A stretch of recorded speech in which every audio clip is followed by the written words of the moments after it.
Ini spesial dibanding yang lainnya. Kenapa? Karena kita akan bicara ulat.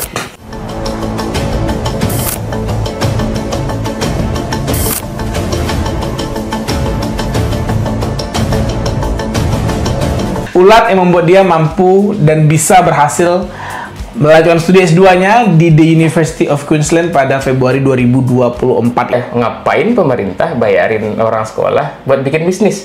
Bikin platform sebentar, lulus, dah wassalam. Iya. Whatever the business it is, whatever how beautiful your essay you create. Buat apa sih yang paling mendasar seorang Ridwan Amsal terjun ke dunia ulat-ulat itu? Apa kata mereka? Apa kata mereka? Apa kata mereka? Dan apa kata mereka? Saya ingin memberikan yang terbaik untuk orang tua saya. Jauh-jauh kuliah, terus magang juga. Pengen membuktikan bahwasanya saya tidak tua. Gimana nih kalau seandainya guru bahasa Inggrisnya IELTS-nya 4,5? Jadi pengkhianat bangsa. Cepat kaya datang ke TEM.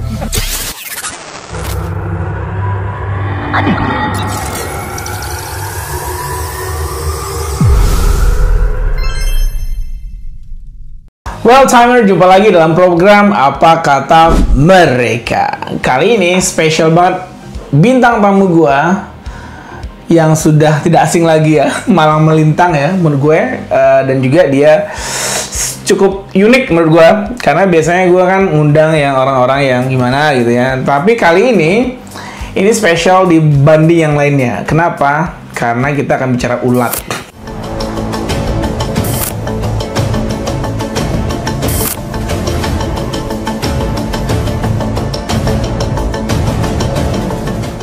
Ulat yang membuat dia mampu dan bisa berhasil melanjutkan studi S2-nya di The University of Queensland pada Februari 2024 ini, insya Allah. Namanya Ridwan Amsal, betul? Betul. Oke, alumni dari Andalus University, angkatan 2006, program studi akuntansi. Betul. Kenapa nggak masuk BUMN, bro? Oh, it's not my cup of tea ya. Oke. Nah, boleh kenalan dulu dong sama audien kita? Halo, perkenalkan saya Ridwan Amsal. Insya Allah bulan depan akan berangkat ke Australia untuk menempuh program studi Master of Entrepreneurship and Innovation di University of Queensland. Oke. Nah, kenapa gue bilang spesial tadi? Karena dari ulat, dari sebuah project ulat mampu meyakinkan LPDP, jualannya ulat, akhirnya mampu mengantarkan seorang Ridwan Amsal ke The University of Queensland. Pertanyaan pertama gue buat Bung Ridwan nih, kenapa sih mau ikut LPDP? Awalnya mau itu 10 tahun yang lalu. Oke, 10 years ago. 10 years ago, back then, 2014 itu udah wawancara LPDP. Terus belum rezeki. Oke. Tahun depan 2015 ikut lagi. Oke. Belum rezeki lagi. Oke. Terus zaman itu 10 tahun lalu itu ada kuota mendaftar itu 2 kali. Yes. Jatah lah ya kan. Habis itu nggak boleh lagi, Bang. Terus masih woro-woro nyari beasiswa tapi bukan LPDP lagi, lalalilililo sampai pandemi. Pandemi, sebelumnya kita tinggal di Jakarta, Bang. Pandemi pulang ke Padang, ketemu teman yang kita waktu itu sama-sama ngantar anak ngaji, Bang Andre. Oke, Andre Indah. Andre, suaminya Indah. Brand ambasadornya Time itu. Iya. Jadi waktu itu kayak kami ngantar anak ngaji, ketemu, bla bla bla ngomong. Terus Bang Andre bilang, "Wah, ikut LPDP lagi?" Enggak, Bang. Iya kan? Ada yang untuk bisnis. Bang Andre bilang itu, kan kita nggak percaya, ngapain pemerintah bayarin orang sekolah buat bikin bisnis? Beneran ada, cek aja. Nah, langsung cek, buka laptop, cek, beneran ada program entrepreneurship gitu. Oh beneran, itu akhir 2022. Oke. Nah, karena tadi pertanyaannya kenapa ikut? Oh ternyata bisa nih. Kalau kita bikin bisnis, mau sekolah, bisa nih ada kesempatan untuk didanai pendidikannya supaya bisnisnya lebih baik. Oke. Jadi ada kesempatan. Sebenarnya pemerintah agak terlambat sih menurut gue ya. Sorry nih, gue langsung menjudgmental aja nih. Zaman gue, waktu itu gue selesai S1, gue bikin pilihan jadi seorang entrepreneur. Tapi di saat itu gue bukan dapat support, coy. Ngapain lo bikin beginian, kata dosen gue. Masuk sana BUMN, berarti gue udah lebih maju ya. Nah, berarti 3 kali ikut LPDP ya? 4 kali. 4 kali ikut LPDP dan percobaan keempat itu berhasil. Baru berhasil. Ikut LPDP. Nah, bagi seorang Ridwan Amsal sudah malang melintang di dunia internasional ya, Jerman ya, Western country atau Europe seperti itu. Kenapa sih? Lu kan disuruh balik nanti ke Indonesia. Nggak kepikiran untuk fantasi global terus gitu kan? Karena cuannya lebih gede kan? Betul. Karena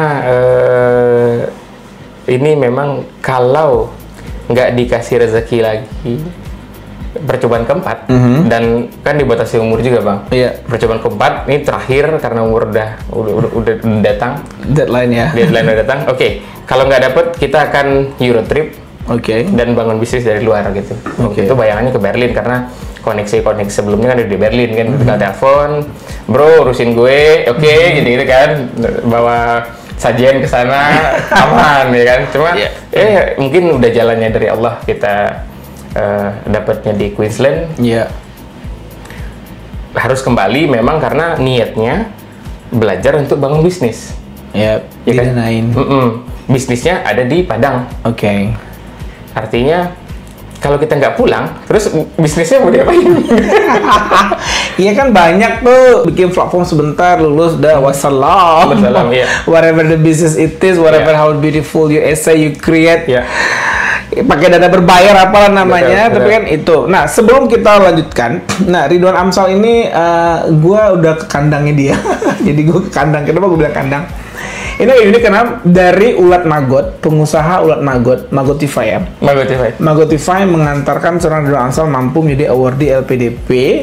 Ini ceritanya seperti apa sih awal? Karena lo backgroundnya akuntansi kan, orang accounting, terus di luar negeri juga kerjanya nggak ada relevansinya dengan si Ulat Magot ini.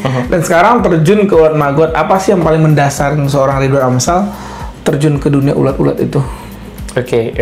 Awalnya kan ini diajak lah sebelumnya. Nah, diajak terjun, membelajar. Nah, ternyata ada 4 masalah mendasar di Indonesia. Mungkin di luar negeri ini nggak begini, cuma di Indonesia mendasar yang bisa diselesaikan oleh penangkaran insekta ini. Insektanya ini maggot ya, larva. Ya kan, larva black soldier fly. Nah, yang pertama itu sampah. Sampah organik itu kan memang nggak bisa diapa-apain di sini. Yes. Iya kan? Belum. Iya, belum. Karena sampah masih dalam satu kesatuan, keluar dari rumah atau restoran atau apapun itu. Ya belum kan? Terpisah ya? Belum terpilah. Nah, yang kedua, pupuk yang dipakai untuk pertanian itu masih sangat mahal dan nggak pernah ada trennya pupuk harga turun. Sama dong kayak emas. Naik terus. Nah, yang ketiga, dengan penangkaran ulat ini, ulatnya itu jadi pakan ternak. Yang mana pakan ternak ini juga masalah yang sama dengan pupuk. Betul. Harganya nggak pernah turun. Betul. Dan selalu menyulitkan petani Betul. di sini. Ya, ikan lah, ayam lah, gitu ya, bebek lah, apapun itu. Nah, yang ketiga, yang keempat, yang terakhir, dengan penangkaran ini masyarakat yang punya pendapatan rendah, mereka bisa mengusahakan diri untuk mencukupi gizi dulu. Misalnya dia beternak maggot, magotnya kasih ayam sendiri, udah selesai. Atau dia beternak maggot, hasilnya nanti dijual, bisa juga. Artinya akan ada peningkatan kesejahteraan mulai dari rumah di sini. Nah, makanya Magotify berupaya supaya gimana nih kita bisa menyelesaikan ini satu waktu in the same time, Yeah. you can give the proper solving. Yeah. Tapi nggak seindah yang Betul. kenyataan kan? Betul. Apa yang lu dreamkan itu Betul. kayaknya laguan nyanyian-nyanyian yang indah banget. Masalah ini selesai, masalah ekonomi, masalah pakan. Tapi apakah seindah itu yang lu jalankan selama Magot ini? Enggak sama sekali. Misalnya gini, Magot ini dia adalah mesin pengurai. Jadi Allah ciptakan dia untuk mengurai limbah organik. Ya, anggaplah limbah manusia gitu ya, limbah makanan manusia. Nah, limbah makanan manusia itu yang keluaran dari rumah dan restoran itu atau hotel itu udah nggak terpilah, Bang. Jadi udah dalam satu kantong hitam. Nah, itu kan ada kesulitan untuk memilahnya. Betul. Nah, ini yang menyebabkan proses biokonversi atau penangkaran maggot ini akan nyusah, ya kan? Oke. Nah, artinya upaya kita untuk menyelesaikan rentetan setelahnya terhambat Gara-gara outputnya, inputnya masih mix together. Betul, limbah masih tak terpilah. Oke. Efeknya penangkaran maggot harus tetap berjalan, cuma harus diakalin nih gimana ulatnya masih tetap ada. Berarti dia harus dikasih makan. Nah, kita sekarang mengupayakan dengan beberapa alternatif dengan ampas tahu termasuk ya, dengan roti bekas. Berarti persoalan sampah itu belum selesai berarti? Belum selesai.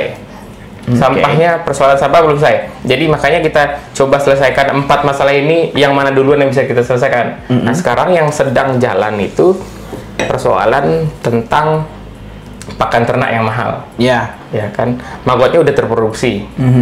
Terus petani ikan yang sekarang jadi customer kita terbesar itu sudah teringankan beban produksi ikannya Rp3.000 per kilo. Dari total konsumsi pakan ikan? Dari total konsumsi sebulan pakan. Berapa? Misalnya kalau dia total konsumsinya harian itu 100 kilo, kita batasi dia pakai 50 kilo, itu udah cukup besar. Ya. Signifikan ya? Signifikan. Tapi dream dari seorang Ridwan bahwa Magot ini mampu menyelesaikan persoalan sampah itu belum terrealisasi. Belum terrealisasi. Itu karena pemerintah, ini kan Kota Padang ya, belum mengedukasi masyarakat untuk memilah sampah, atau memang masyarakatnya yang dedek nggak mau, nggak terbiasa. Kan saya juga mencoba memilah sampah ya, tapi at the end sampah itu juga masuk ke truk sampah in the same spot. Betul. Nggak ada dipilah-pilah juga. Betul. Memang ini aksi pemilahan itu harus didasari dengan tujuan. Jadi misalnya penyuluhan pemilahan sampah, habis ini yang dipilah untuk apa? Itu kan alasan-alasan dan tujuan-tujuan ini harus jelas dulu di masyarakat. Kenapa? Misalnya upaya kita sekarang itu mencoba mengakses universitas, bersama-sama kita akan bicara dengan wali kota misalnya, untuk memberikan tujuan ini. Jadi masing-masing orang berperan, ada sense of purpose mereka. Misalnya dipilah ada 3 bak sampah, organik, plastik, dan lain-lain, anggap begitu, ya kan? Yang organik karena sudah terpisah berarti harus diangkut terpisah. Betul. Ya kan?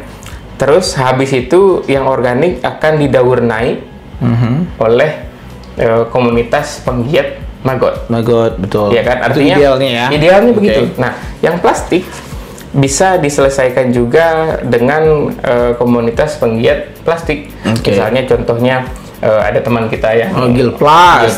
Langsung gue promoin Gilplas nih. Terus bisa dijual ditabung ke Semen Padang dengan proyek RDF-nya, ya kan, itu Waste to Energy program Semen Padang punya kan. Nah, yang lain-lain ini bisa diklasifikasi, misalnya ada besi bisa dikiloin gitu. Pokoknya ujung-ujungnya kalau program pemberian tujuan ini jalan, yang berangkat ke TPA itu hanya residu, ya kan. 630 ton setiap hari. Betul. Itu tidak akan ada. Bukan tidak akan ada, akan jauh berkurang. Berangkat yang 640 ton debit sampah harian Kota Padang itu akan jauh berkurang karena menurut penelitian itu kan 640 ton, 60%-nya sampah organik. Oke, berarti bisa diolah. Masih untuk bisa pakan didaur maggot. naik, betul. Dari 60% ini ada 30 atau 40%-nya yang bisa diolah beneran. Oke. Ya kan, karena maggot nggak makan daun pisang gitu. Ya kan? Makan maggot, makan tulang. Iya, nah hal-hal begitu kan bisa diakalin. Nah, cuma kalau ini kita bisa jalan, ya, pemberian tujuan ini, pemilahan, itu insya Allah laut lambat laun bisa mengurangi debit sampah yang berangkat ke TPA. Oke, at the end goalnya adalah untuk Betul, at the end goalnya 4 masalah itu terselesaikan. Oke. Ya kan,